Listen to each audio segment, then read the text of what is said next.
Hey guys, Chris Superfast RC, and today we're going over the EcoPower WP120S, 110S. I'm giving you my full review, what I think of the servo, and what's gone on in my ownership of the servos, right? Okay, so just right off the start, I'm going to recommend if you are looking for an A-scale servo on the budget, you're going to want to go ahead and skip the WP120S. It is not up to the task of A-scale, and I'm fixing to tell you why. And here it goes.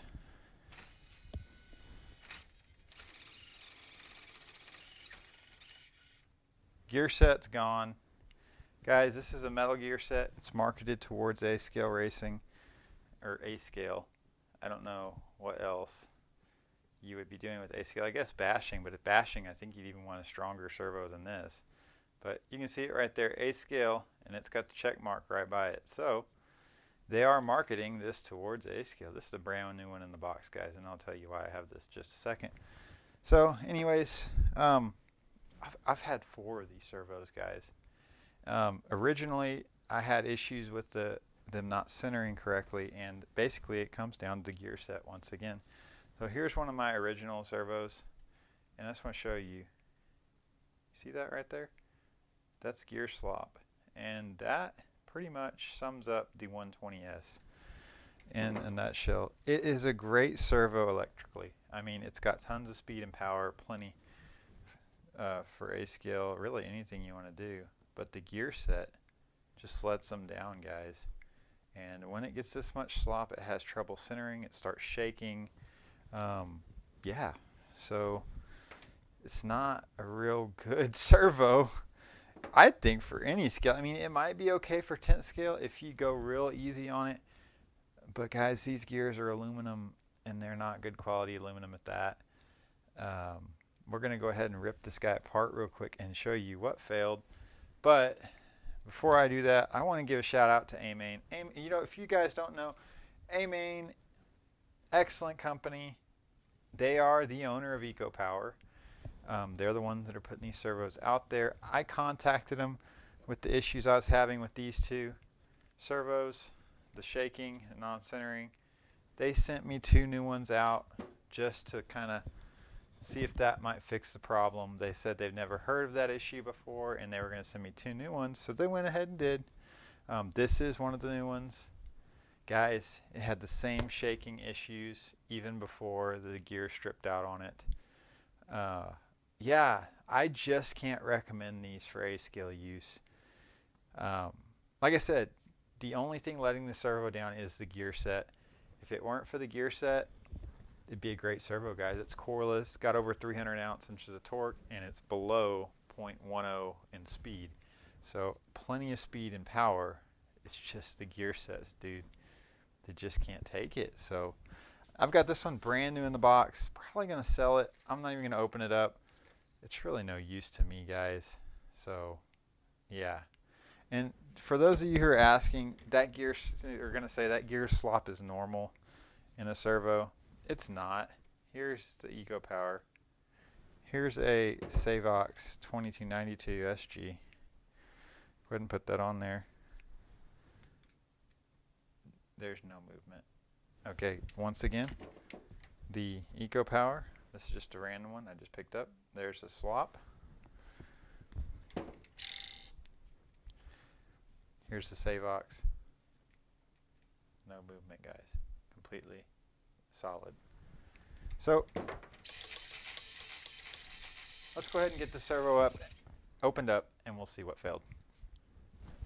Okay, guys, we've got the servo apart, and I'm going to show you what failed. So here it is. It's the output spline drive gear. Dude, just ka-chunked, man. And you can see it right there. Gone. Absolutely shredded.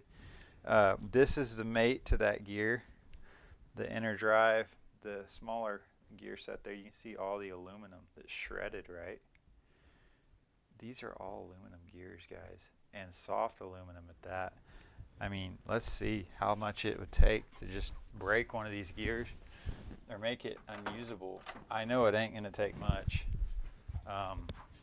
Let's go ahead and just smash on it a little bit, right? Oh yeah. See, that marred them up pretty good right there. Let's take this one, see if we can bend it. No, not too bad. But I mean, let's see if we can just kind of smash it right here. It's pretty strong, but no, that flattened the teeth out really good there. These, you don't want that in a servo with A scale. You want something that's gonna stand up to the abuse and not give in to pressures like that. Yeah, it marred that up really good too. So, guys, for A scale use, you don't want an aluminum geared servo. Sorry. Yeah, this is just white aluminum too. It's nothing fancy, no anodizing, nothing. So, the servo guts itself are great. Plenty of speed and power.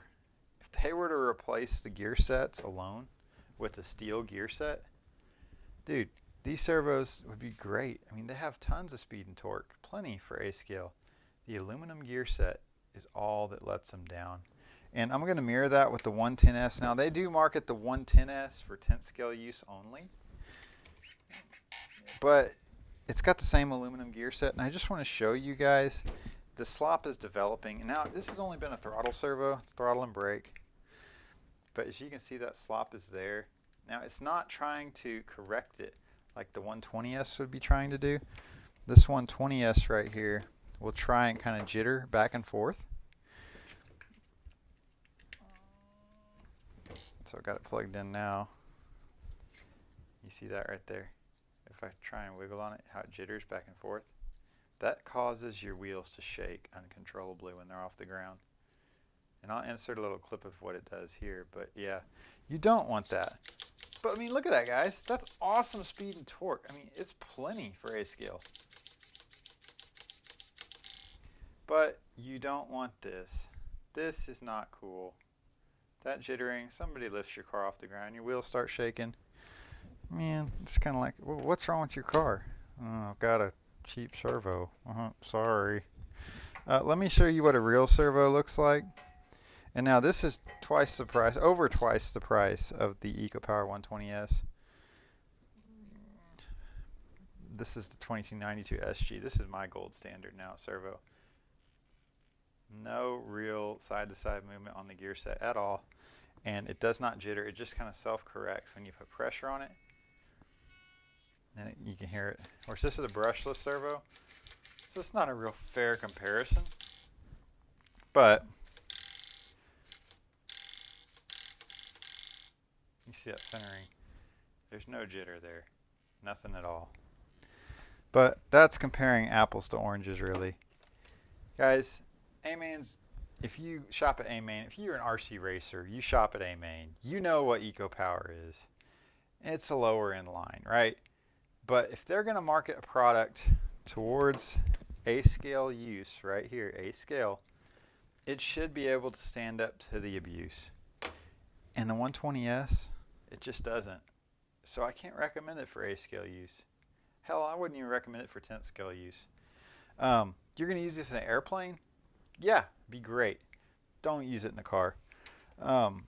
That's it, guys.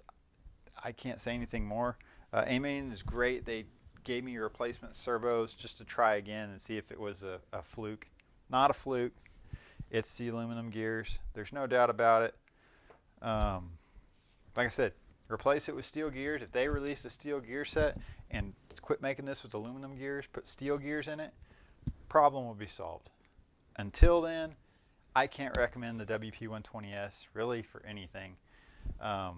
If you put this in a short course truck, you're probably still going to have issues with it. So, big thumbs down from me. Can't say that I would buy it again. I do appreciate A-Main trying to make it right, but in the end, the product is just not there. So, anyways, guys, thanks for watching this video on the EcoPower 120S, and we'll see you in the next one. All right, bye-bye.